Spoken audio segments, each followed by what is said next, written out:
Hello everybody, this is Joel, aka Bourbon Dingo, and welcome to episode 9 of my second series on Let's Play Crusader Kings 2. Just a quick heads up, this is the first time I'm trying to record while also rendering the video from the previous episode, so we may have a pop-up occur whenever it uploads to YouTube. Just as a heads up, it'll only be a couple seconds delay if that's the case. We are right now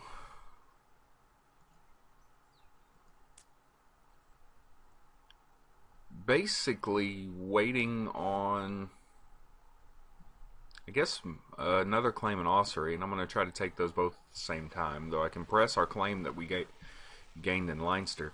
But mostly we're waiting on Scotland to settle down and hope my mother doesn't get thrown into jail and her titles revoked. It would be nice if she didn't. Beyond that, it's just a waiting game, so let's go ahead and get the clock started, and I'm going to jump it up to 3.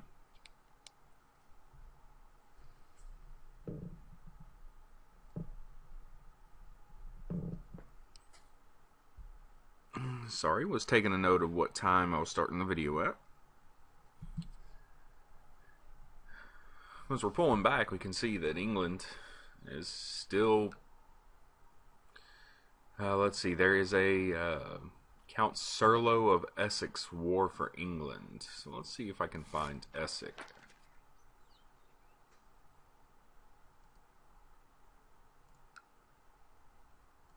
And apparently, I guess he is trying to become the King of England right now. He doesn't have any heirs. He does have quite a bit of siblings. Let's see how well his war is actually going. He's currently winning his war. I wonder if I can actually arrange a marriage between him and someone from my dynasty, and apparently I can't. Which, that's no fun. I may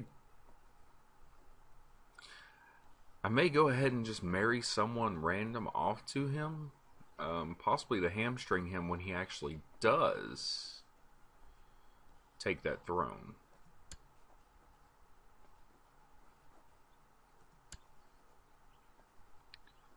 Oh, because she's celibate. That's why. Alright, well, I don't have anybody I can marry off to him.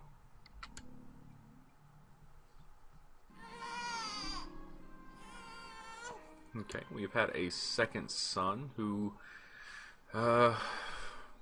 hasn't gained any of his mother's wonderful traits.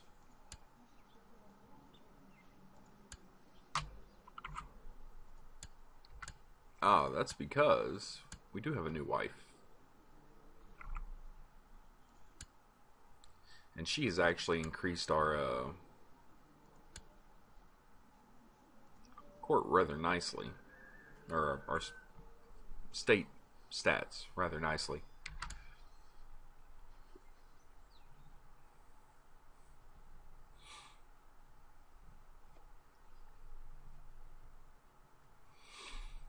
But as you can see down here, the Holy War for Galicia is going well in the favor. And what that does is that actually brings us out of alliance with Scotland and all that. So let's take a look and see who is actually pressing this claim. And it is for Alexander's claim on Scotland. So whoever Alexander is, isn't actually the person doing this. I'm assuming it's Earl Robert. And I can't join his combat. Had my wife initiated the combat, I might be able to join it. Once again, as you can see here, neither of these places actually have enough soldiers to... And they're about to charge into one another. Alright. We're going to let my daughter be gregarious. You see, at the age of 15, she already has a massively high diplomacy. Sorry, at the age of 11, she already has a massively high diplomacy.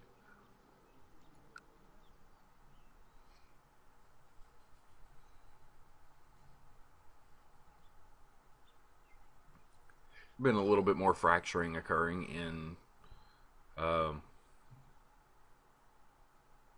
England. What I am going to do, however,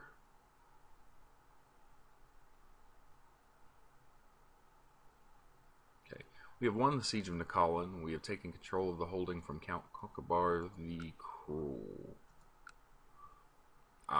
So the Duke of Meath is actually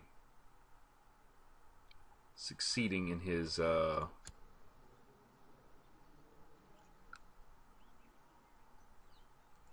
possibly. I'm not sure what happened here.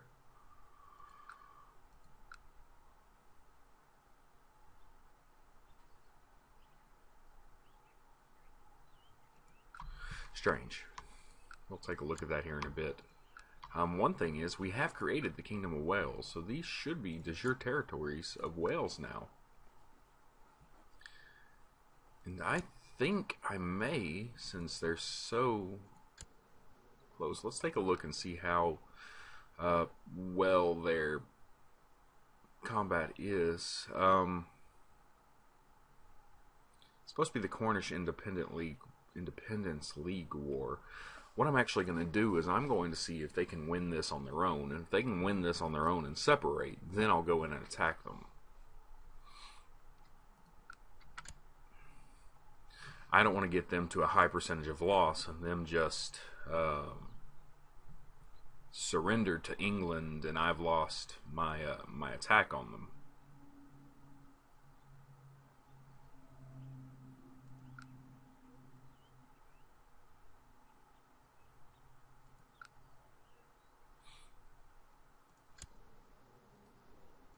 Okay, another one of my massively bright daughters is come of age, ready to be trained.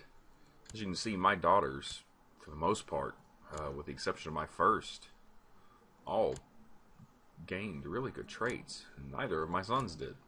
In fact, my heir actually gained hair lip.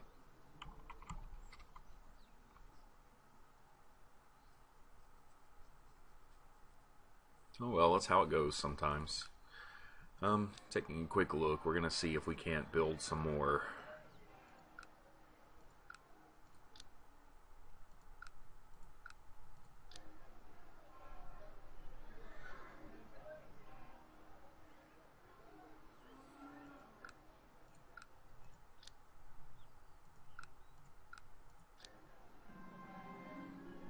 Okay, my wife is pregnant once again.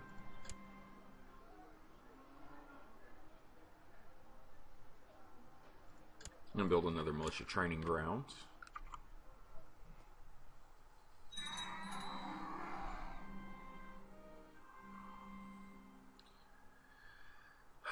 Duke Neil has passed away. My marshal just became the Duke of Meath.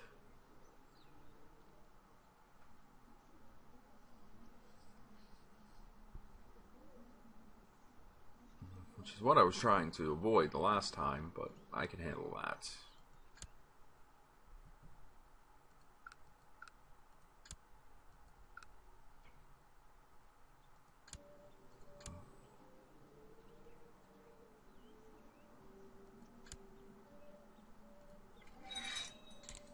Like I said, we're going to, okay, taking a quick glance, we see that Duke Fergus has captured one of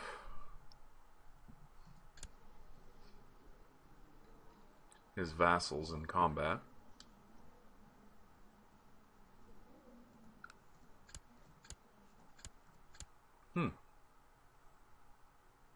I can press someone's claim on the Duchy of Munster, which at this point would just gain me Ormond, but if somehow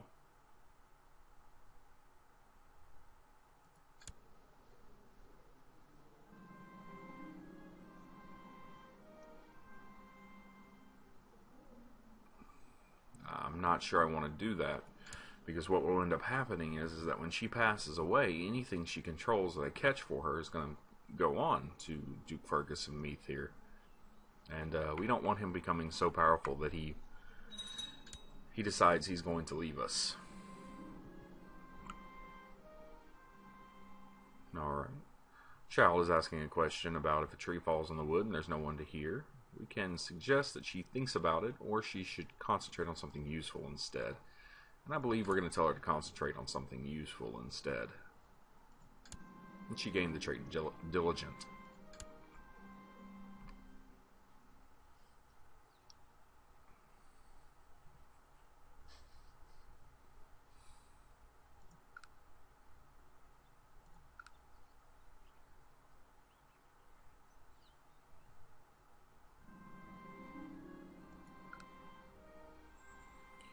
Right, the stubborn Baron of Gwynedd is really getting on my nerves, and here's one of the issues that I have, is that I believe I am the Baron of Gwynedd, so how am I getting on my nerves?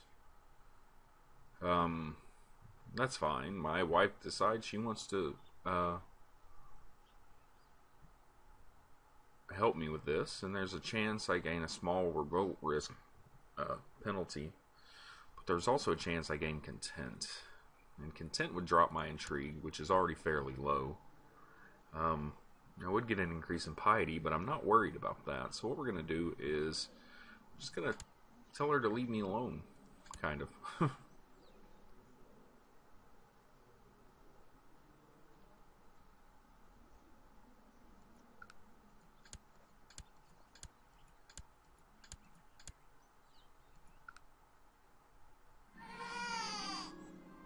Alright, we've had another daughter.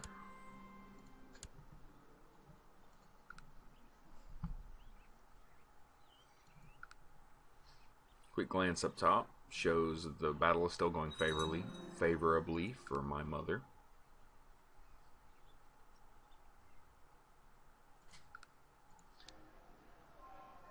Alright, we're currently saving up 200 gold to go ahead and build the next level of the castle town.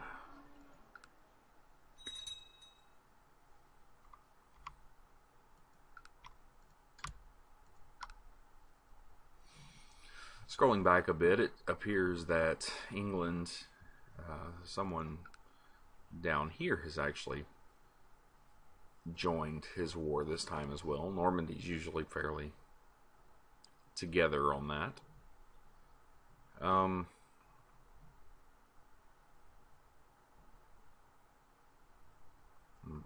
Byzantine Empire is still expanding fairly well.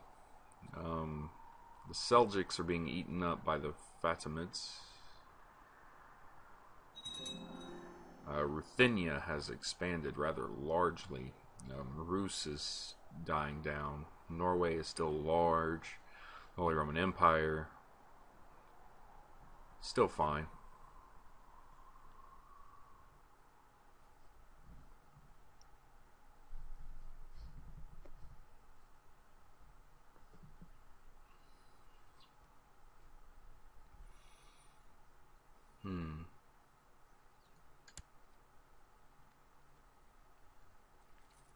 See down here, currently we don't have any expenses.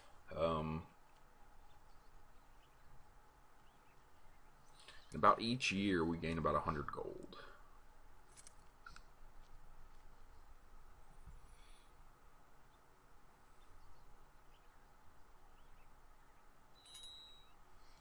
We need to begin training our heir, and I think I'm going to take control of training them. Alright. Some members of the clergy respect me more, so I'm getting a little bit of prestige.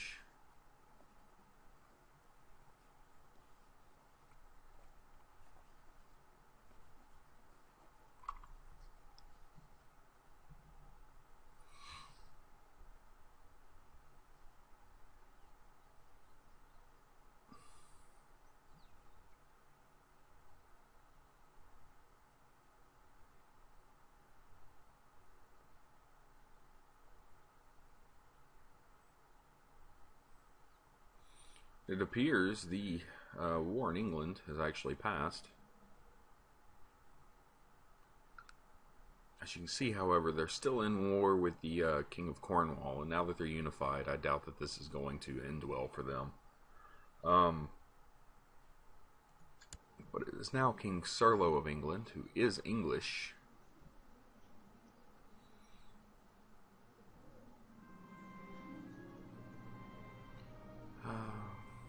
the church wants me to organize a miracle play, and so for about 23 gold, I can gain a little bit of piety, and I believe I'll do that. And my daughter is now asking, why is the church so rich when the peasants are starving and poor? It's kind of fortuitous that it happened immediately after I did that. But let's take a look at her real fast. She's not zealous. We have a chance of getting her charitable or just. And we're going to suggest that she shares of her own goodwill and wealth to those of the starving and poor. And she gained charitable. And at age of 13, she almost has a 20 diplomacy. Okay, we just had a kinsman pass away. And as you can see, there's already some sieging going on in Devon, so I really doubt Cornwall will stay independent. I do hope they do, because if they do, I'm going to go ahead and start claiming some land in Cornwall.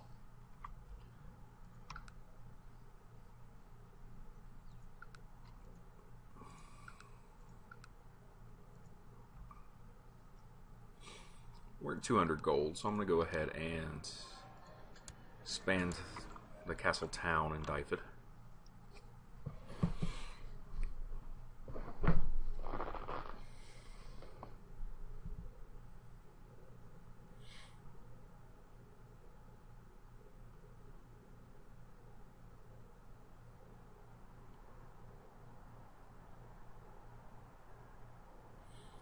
Nothing extremely strange going around, though I never really see the Byzantine Empire expand this much.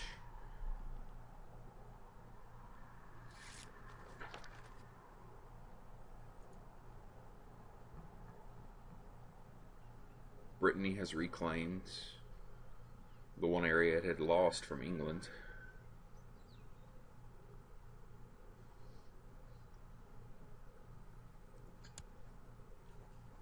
We currently have 5 claims that we can press. It appears to all be in Russia, except for the Duchy of Munster, which we're not going to press.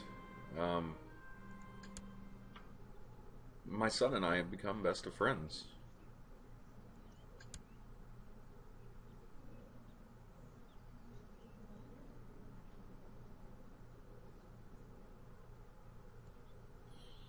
It's because we both share a hair lip, I'm sure. Alright, taking a look once again, you can see that the percentage still favors Ducatic and Cornwall, but I'm not sure how long that can last.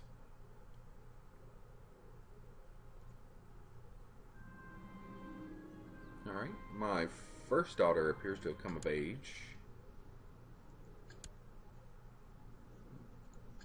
We're going to go ahead and find her someone to marry off to. I believe maybe we'll send her to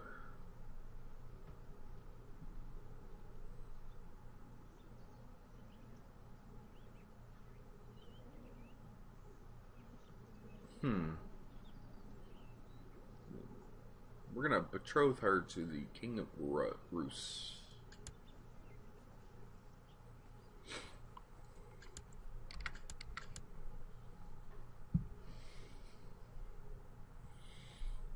So in about 6 years, she'll move to that court. Alright, and as you can see, Devon now has been completely occupied. The war score has dropped from 60% in favor of Cornwall to 60% in favor of the King of England. My wife wants me to buy her a horse. I believe I'm going to go all out. I really want my wife to like me. And as you can see, we've now fallen in love with each other. Alright.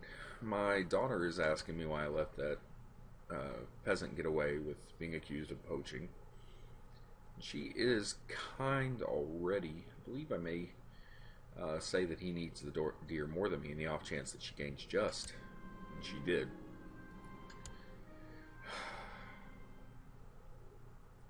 That is just awesome.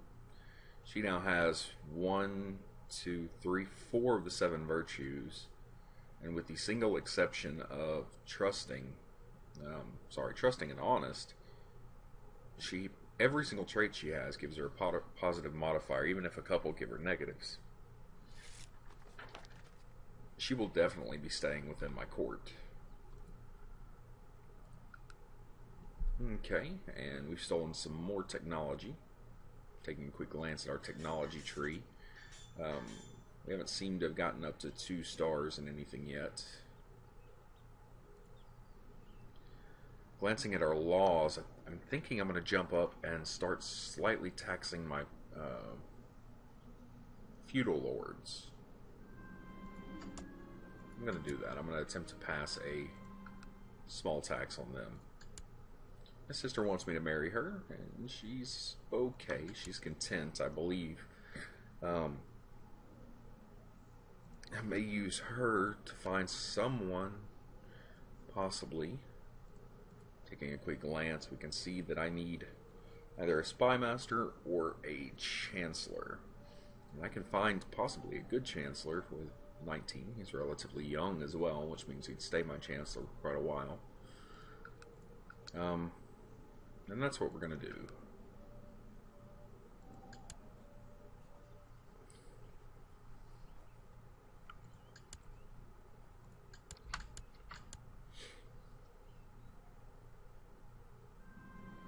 Okay.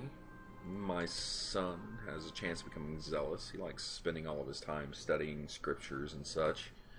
And I'll allow it. He's arrived at my court, so what we're going to do is, he doesn't really like us that much, but that's not too much of a trouble. I can go ahead and award him an honorary title. We're going to make him the keeper of this. Actually, we're going to make him the seneschal. That'll give him a good bonus there. And then we're going to turn around and appoint him there. And he likes us a little bit more now. And we're going to send him back into fabricating claims and ossuary. He has almost a 20% chance of getting us a claim every year. And as I said, we'll expand into both of those should we get a claim.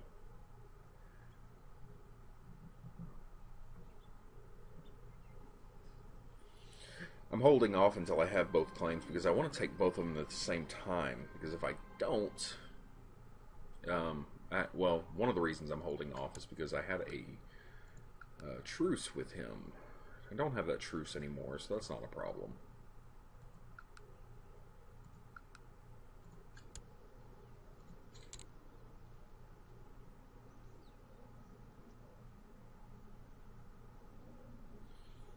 We can take a quick look at seeing about possibly assassinating his heir, maybe? No. We'll leave them be and continue watching that war play out as it is. We have another daughter who needs an education.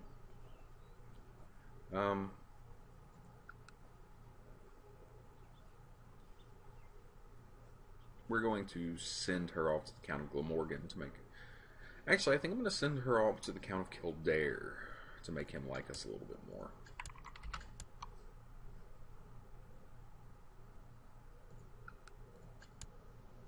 As you can see, he still dislikes us, but not nearly as much as he did before.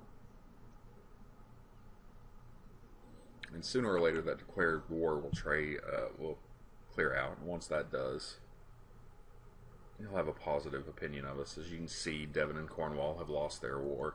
There appears to be some internal conflict going on again. But this time, it's just for specific people's claims within England. Alright, so what just happened was my mother passed away, and when she passed away, we actually inherited the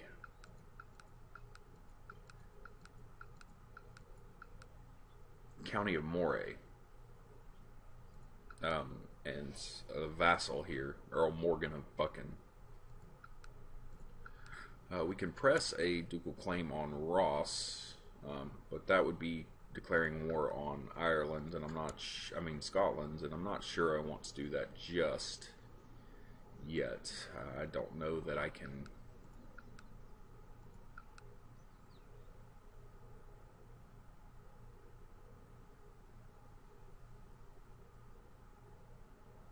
Defending against King Edgar the Kind, an English war for Teviotdale. So England appears to be attempting to claim some area throughout here as well. I don't know. Let's take a quick glance. It says I have some army levies raised. Ah, the levies are raised because of my inheriting them. I also inherited their levies. Clicking on me, I do not have any wars actually going on. So what I'm going to do is move them back into... Apparently I can't.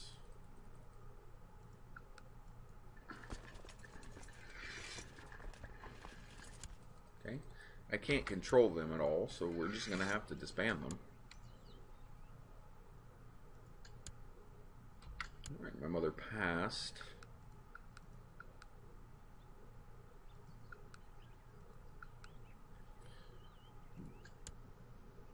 Possibly going to give up... I don't want to give up both duchies here. So what I think I'm going to do is give up the Duchy of Moray, because I don't want the penalty for controlling Moray. Sorry, the Duchy of Moray. Because I also don't want to give up Dehubark down here. So what I'm going to do is we're going to find another loyal vassal and hand off Moray.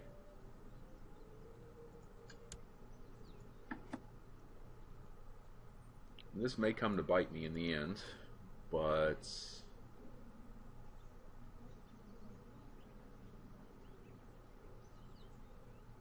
we have Colin of Argo, who is Scottish, and he likes us quite a bit. The only thing that he has against us is that we're a foreigner. We're going to...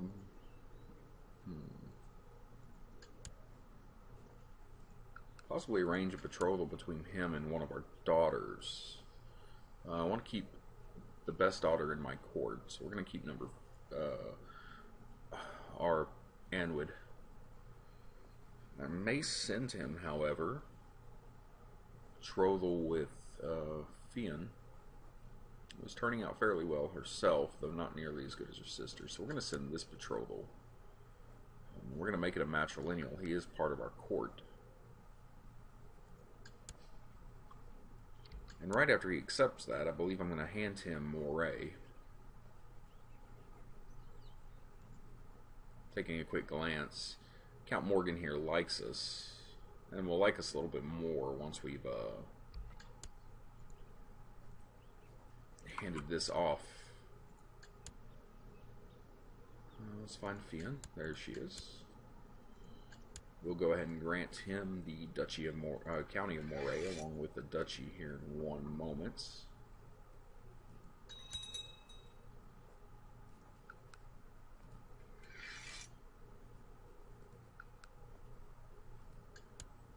Alright, and he is currently betrothed to our daughter.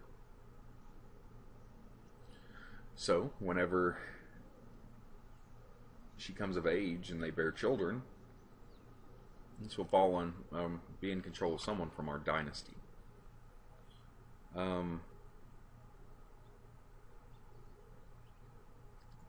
Taking a quick glance around,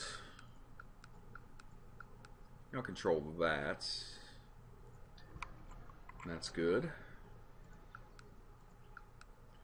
Pay close attention to if we believe that the King of Scotland can't defend against us, maybe taking Ross away from him as well.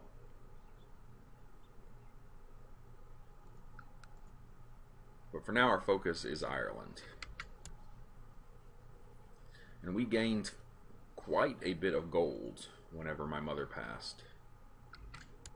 One thing I want to take a look at real fast is Moray has 2 castles already built into it. Should have paid a little bit closer attention to that. I might have moved my capital up there. And I may still, depending on what occurs. But in that case, let's go ahead and build a few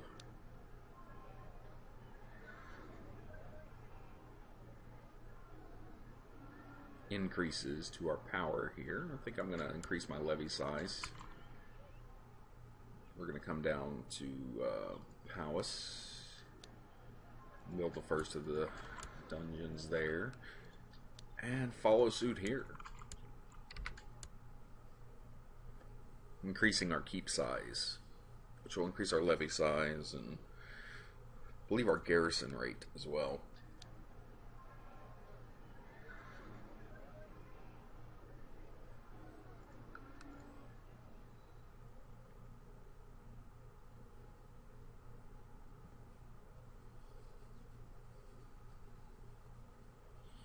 It's not quite as good as what we had planned when it came to claiming all of Scotland, but I can handle it. Alright, we've reached about our 30 minutes, so what I'm going to do is I'm going to let the clock run ahead until about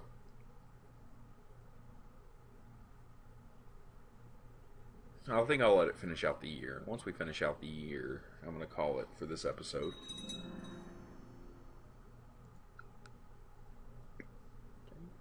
Current monthly balance is 1023.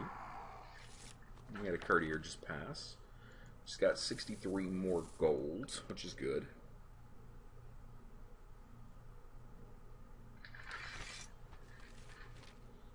We've now had a crusade for Jerusalem called.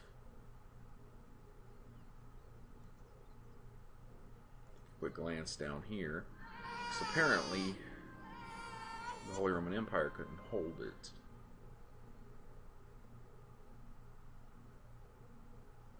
Okay, we just had a daughter born to our Chancellor, who is married to our sister, who's of our dynasty. That's right, we set up a matrilineal marriage.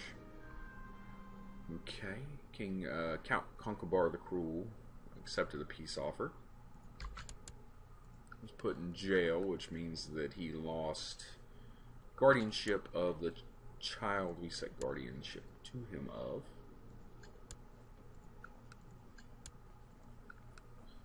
So let's make the Duke of Meath like us a little bit more.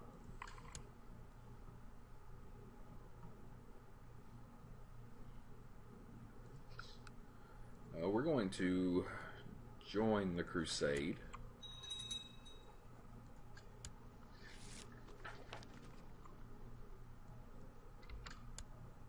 Take a quick glance over here. King Heinrich the Great.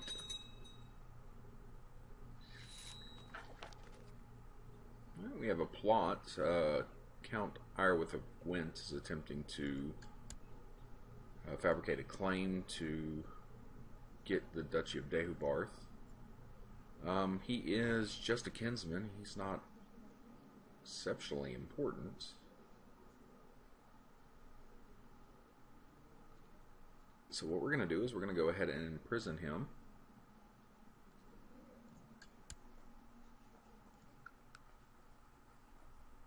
And if he declares war, we'll go ahead. Alright, we have... get 200 gold for banishing him. Also attempt to get 70 gold for ransoming him, but we're not going to do that. We're going to leave him in jail. Okay, my son was bitten by a snake and he keeps seeking out combat, and that's my lad. We want him to be a better ruler as best we can, though he has no diplomacy bonuses. I may hand him off to his sister the moment she becomes of age, which she may have already. She'll come of age in October. And that's actually where we're going to end. I'm going to go ahead and let the clock run up into October. She's going to come of age. and I will allow her to train my son at that point.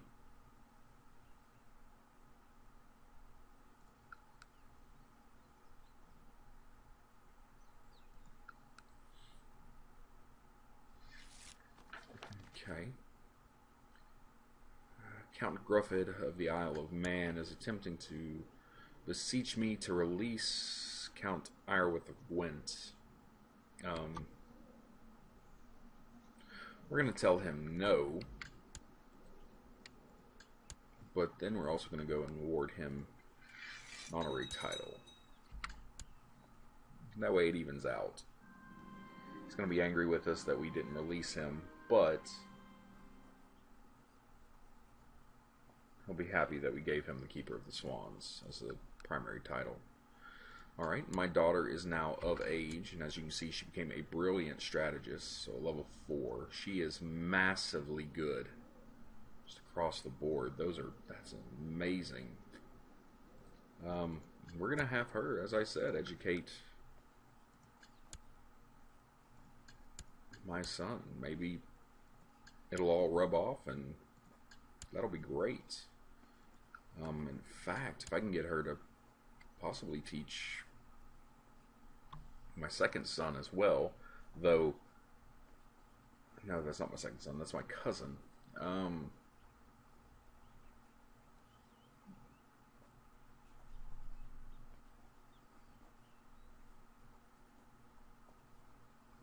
Well. Succeeded in that. We paused, and I'm going to go ahead and call it here. We've gone a little bit over time. And we will continue our expansion into Ireland as best we can. The plot of land we gained in Scotland, while currently nice, may not end up being nice in the long run. And what we're hoping for is that England appears to have changed hands again back into the Saxons from the English. Wow, he has a lot of children. He's 77 years old. Of course he has a lot of children. But alright, I'm going to go ahead and let you guys go, and I will see you during the next episode. Thank you guys for watching.